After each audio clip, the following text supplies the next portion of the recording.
Assalamualaikum warahmatullahi wabarakatuh. Anak-anak semua, pada hari ini Pak Guru akan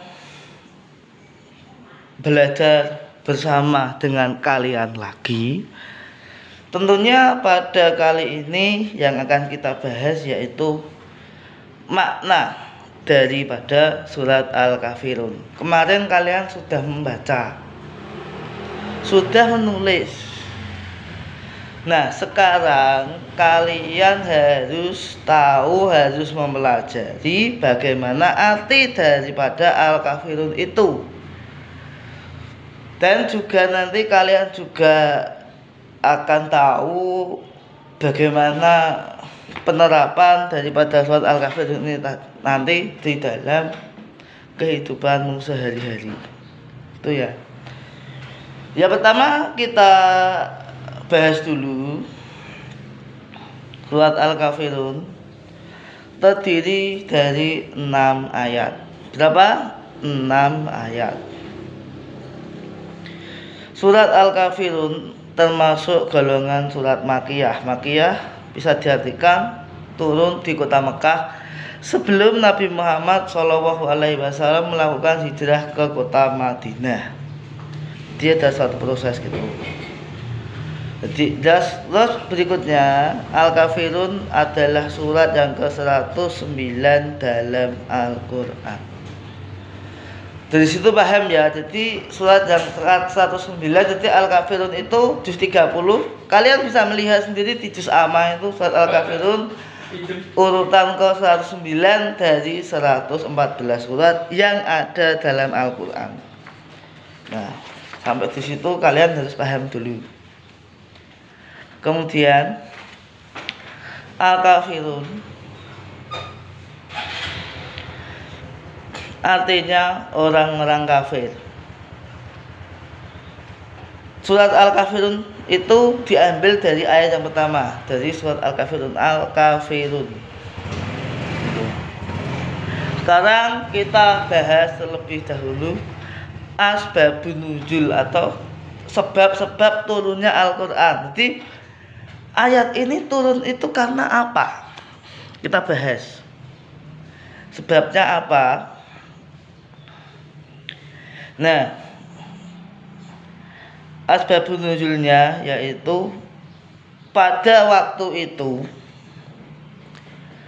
orang-orang kafir Quraisy meminta kepada Nabi Muhammad SAW agar menyembah Tuhan mereka, dan mereka bersedia menyembah Tuhan yang disembah Nabi Muhammad. Jadi orang kafir Quraisy itu minta, aku mau menyembah Tuhanmu, tapi kamu juga harus menyembah Tuhan saya. Jadi sehari aku menyembah Tuhanmu, sehari kamu menyembah Tuhan saya. Lah terus bagaimana? Akhirnya Allah Subhanahu wa Ta'ala menurunkan ayat ini yang menjelaskan tentang bagaimana kita beragama, bagaimana kita berketuhanan. Nah, itu akan kita bahas di sini. Bismillahirrahmanirrahim. Qul ya ayyuhal kafirun. Qul, katakan, ya ayyuhal, ya wahai ayyuhal, orang-orang yang kafirun, kafir. Jadi ayat yang pertama, katakanlah wahai orang-orang kafir. Itu yang pertama. Siapakah orang kafir itu? Siapa orang kafir itu? Nanti pembahasannya di akhir ya. Orang kafir itu siapa? Bagaimana itu? Nanti dulu. Kita perkata dulu. La a'budu ma ta'budun. La a'budu. La a'budu. La-nya panjang ya. La, jadi tidak itu ditulis panjang. Tidak gitu ya. La a'budu, aku tidak akan menyembah ma tak budun, apa yang kamu sembah. Wala antum, itu wala dan antum, dan aku tidak dengan keras, tidak ya tidak, karena itu panjang dengan apa, lam alif terus kemudian ada harokat yang panjang, itu tidak itu kali itu menegaskan dengan sangat tegas, tidak ya tidak, itu nggak bisa digantikan tidak terus ya, nggak bisa. Wala antum, dan kamu bukan penyembah, abiduna abiduna, dan bukan bala antum, dan kamu bukan abiduna penyembah, abud, apa yang aku sembah. Dan kamu, wala antum, dan kamu bukan abidunya penyembah, abud, apa yang aku sembah. Jadi kamu bukan penyembah yang aku sembah, kamu bukan menyembah yang aku sembah. Jadi kamu jangan menyembah Tuhanku kalau kamu tidak mau menyembah, ya.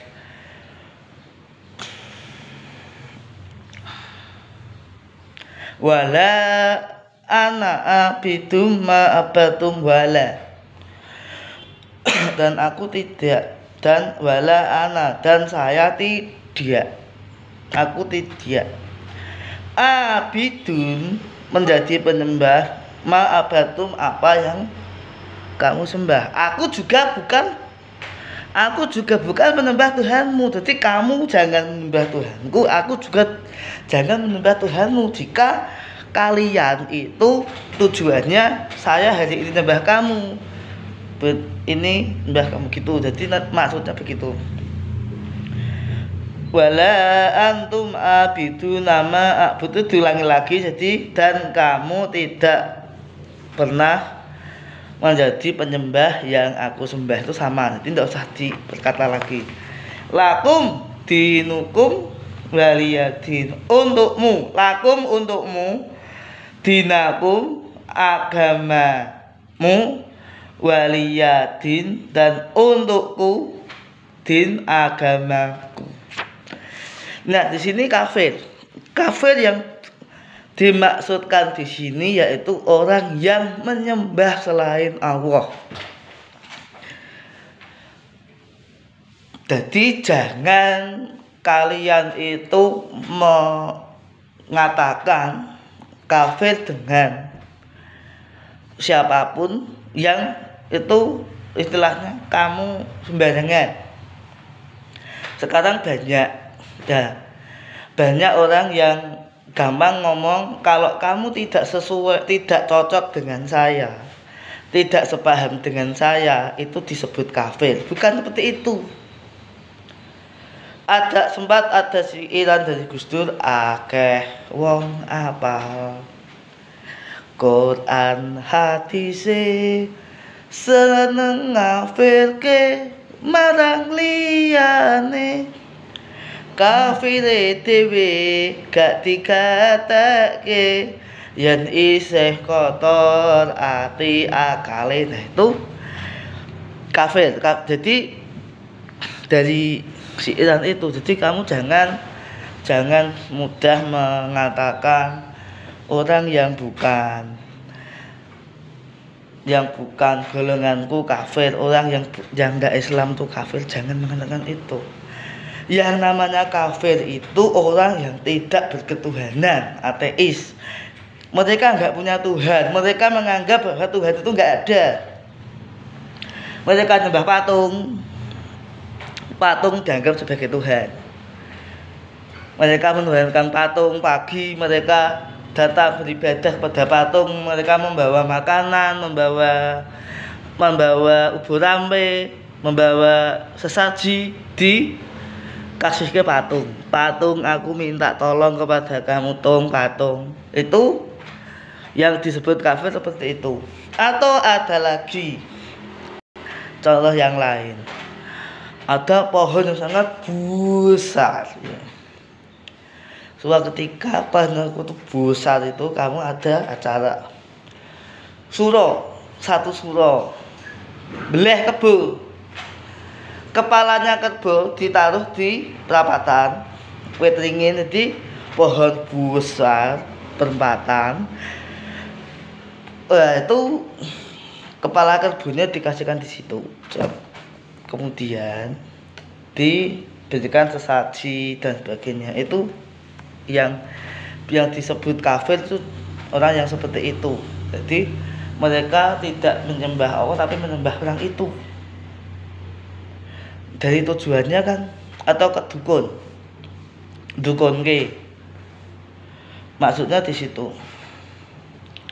Kemudian yang itu ya pengertian kafir paham ya, itu kafir seperti itu. Yang kedua maksudnya yaitu ibadah itu tidak bisa digabung. Yang kita sembah itu Allah. Yang disembah oleh orang kafir itu berhala atau batu. Kita nggak boleh mencampur adukan itu. Kita nggak boleh tidak boleh menyembah batu, tidak boleh menyembah patung, kayu. Kita harus menyembahnya Allah. Tapi jangan begini. Hari ini saya menyembah Allah, besok saya menyembah patung, itu nggak boleh. Jadi harus kalau nyembah Allah terus, nggak boleh campur adukan.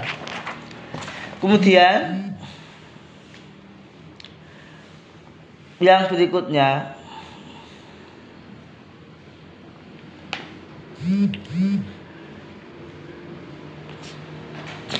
ini kafir sudah. Yang kedua yang berikutnya masalah peribadatan. Kalau ini bukan kafir dan tidaknya, tapi sekarang yang akan kita bahas di sini termasuk yang ayat ke-6 ini, yang akan kita bahas yaitu bagaimana bentuk peribadatan manusia di dunia. Jadi ini menyangkut kehidupan kamu. Jadi ini bukan kafir tidaknya, tapi kita ke keagamaan, bagaimana kita sebagai manusia di dunia ini hidup berdampingan dengan pemeluk agama lain, bagaimana cara beribadah kita, bagaimana seharusnya kita dengan orang yang berbeda agama dengan kita, yang setiap hari kita bertemu. Ini yang akan kita bahas di sini. Nah, ada dua macam istilah yang serupa tapi tak sama, yaitu satu ibadah, dua perayaan. Kenapa berbeda? Jadi ibadah dan perayaan agama. Satu yang namanya ibadah. Ibadah itu suatu hal yang menyangkut hubungan kita dengan Allah. Sholat 5 waktu, puasa, zakat, itu ibadah. Entah itu mahdhah ditentukan atau tidak, itu yang namanya ibadah. Itu masing-masing sudah mempunyai tata caranya sendiri-sendiri. Jadi yang beragama Islam sholat di masjid, yang beragama Kristen Katolik di gereja ada caranya sendiri, di wihara ada caranya sendiri, di pura ada caranya sendiri. Itu sudah ibadah itu berbeda-beda dan itu sudah diatur.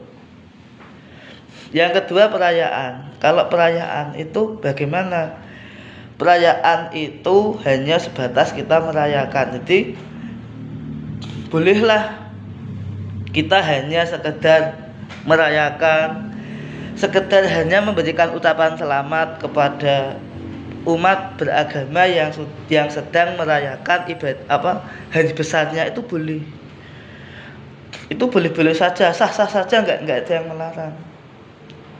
Karena hanya sekedar mengucapkan selamat ya.